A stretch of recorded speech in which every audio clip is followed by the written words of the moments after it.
Welcome back to the YouTube. Today, we're going to talk about a massive topic for online coaches. It's one of the things that everyone asks us to talk about. It's one of the main questions that we get. How to get better at content and therefore how to get better engagement with our social media profiles. So I'm going to take you through the three biggest things that you need to be doing in order to get better at content, upgrade your social media, get more eyes, get more leads, and ultimately get more sales for your coaching clients. I hate when people say ultimately, but I just did it. All right. So please allow that. I'm not one of those guys. Content wise, plan your content, please. All right. Make sure that you do it. What I would do personally, if I was looking at planning my content, is I would break my audience's key struggles up into four main pillars. Okay. We do this with actually three pillars, but four main pillars. And then you would make 7 pieces of content for each.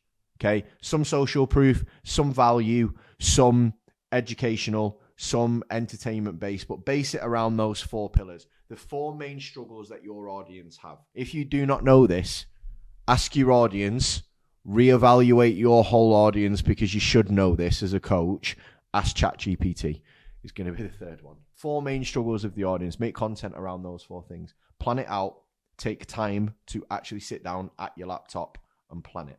You'll be surprised how many people don't do that and then moan that the algorithm doesn't work or that they don't get the leads from the content that they want. If I said, how long do you stay planning your content? It's probably the 5 minutes before I write my content, which isn't good enough. So we plan our content 4 weeks in advance. So all of our content is planned in 4-week blocks. We actually plan it sort of longer, but then we really kind of chunk down and plan it a little bit more in depth on a 4-week block. Apparently it's because I go on holiday so much. I think it's just because we're very well aware and we plan very, very well. And we like to keep on top of current trends. Like ChatGPT, for example. Whereas if you plan this 3 months in advance, the fucker wouldn't have even existed 3 months ago. No, so it's a good point. Yeah, it gives you enough like planning, but not so much planning that you miss out on opportunities that happen. So you can get on anything within like usually like a 2-3 week period and get content out based on it. So it works really well for us. So that would be the first point. Make sure you plan your content. So the second thing is making sure that you actually put the reps in with your content. So making content, being on video, presenting, writing, copywriting, performing as it is sometimes a little bit, it's reps. It's putting in the time. My content was pretty poor when I first started, although on a grand scheme of things, it was quite good. The reason for that is I had to walk into a classroom 5 times a day for an hour at a time and present to people. I had to deliver value. I had to keep them entertained. I had to, keep them based on a topic that maybe wasn't the most interesting. I had to think of interesting and quirky ways to present physics, which isn't the sexiest of subjects to begin with. I did that for nearly 4 years. That's 4 years of practice, 5 times a day, of trying to turn a mundane science-based subject into something that would captivate the brains of a generation that basically have a 4-second attention span. So make sure you put in the reps. And that comes from frequency of the content, okay? Mainly that's the main thing.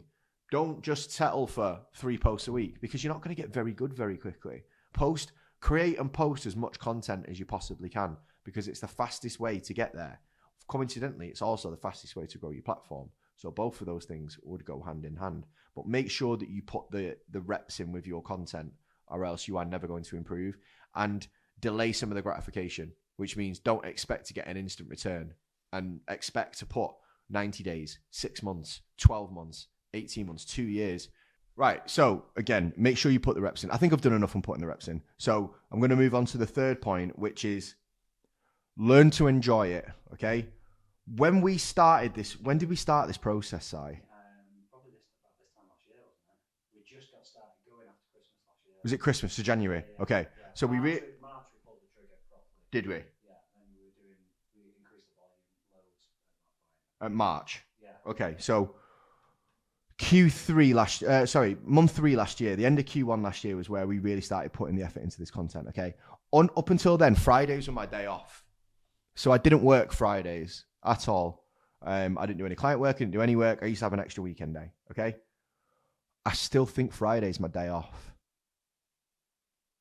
Same. Now, See Fridays as work. no, I don't see Fridays as It's a work actually day. Wednesday today, though. Is it Wednesday? Oh, Wednesday. shit, it is Yeah, Wednesday. I'm Oh, on my Wednesday. God. Yeah. I'm just throwing you red on that. Oh, no, I'm only halfway through the week. I'm joking. I don't care. Every day is a work day, and I actually enjoy it. But I still count Fridays as a day off work because we either film here, or we go to the podcast studio and we film there, or we film here and then we go to the podcast studio and then we film there. It's a long day, like it's tiring, but it feels like my day off. And the reason why it feels like my day off is because I actually enjoy making content. I enjoy the content side of things. I pump out videos for our training portal like nobody's ever seen before because I enjoy making content. And if you're going to market an online business, there's two ways of going about it. You either have to plan your content and make your content and do your content forever and enjoy making that content, or you will have to employ an actor and a copywriter. Now, I would assume that 99% of people will not be able to pull that off. A, because it's a coaching business and it matters that you're the face of the business. And B, that's a hefty wage bill, like a very hefty wage bill that you're going to have to stump up, which most people won't. So your only option is to start to enjoy content.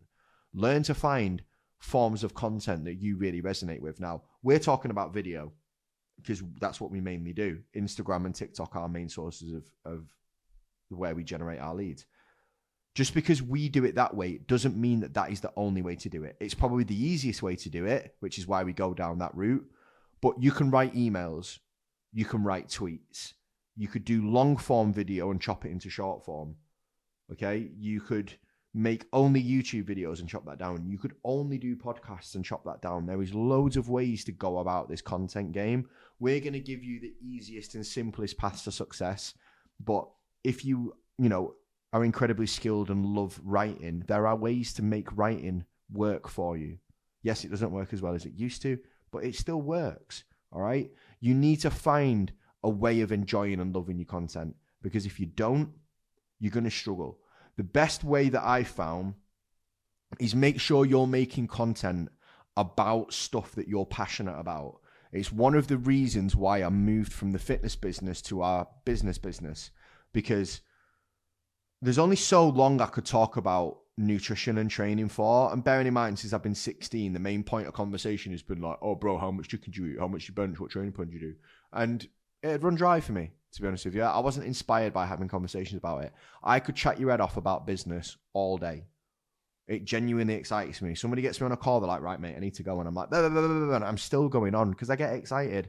I don't do sales for our company anymore. Why? Because I get overexcited and start coaching people.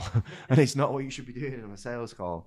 All right. I can control it when I need to, but sometimes we get somebody in front of us that's dead inspiring. I'm like, oh my God, you could do all this stuff. Like, this is what we could put in place. And I end up just telling them everything that we do with the business, which a lot of the time they actually see the passion and they sign up anyway. But it's not a reproducible sales system by any stretch of the imagination. All right.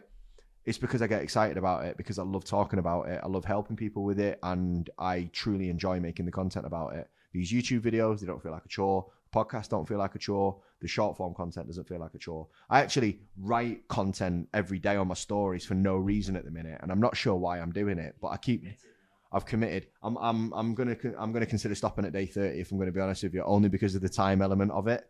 But I do it because I actually enjoy writing about it. I enjoy speaking about it. I enjoy doing it. And that's one of the things that you need to do. You need to work in a niche. You need to work with an audience that you truly enjoy talking about, because if you don't, you're going to find content a chore. If you find content a chore, you're not really going to make the time to plan it. And if you don't really make time to plan it, you're not going to get the frequency and the quality out there that you do to get good at it. So that would be my actual, I know I've said that as the third step, but that would be the first thing that I would do. Make sure you're coaching a topic and a set of people that you're passionate about, because then you will find the content easier.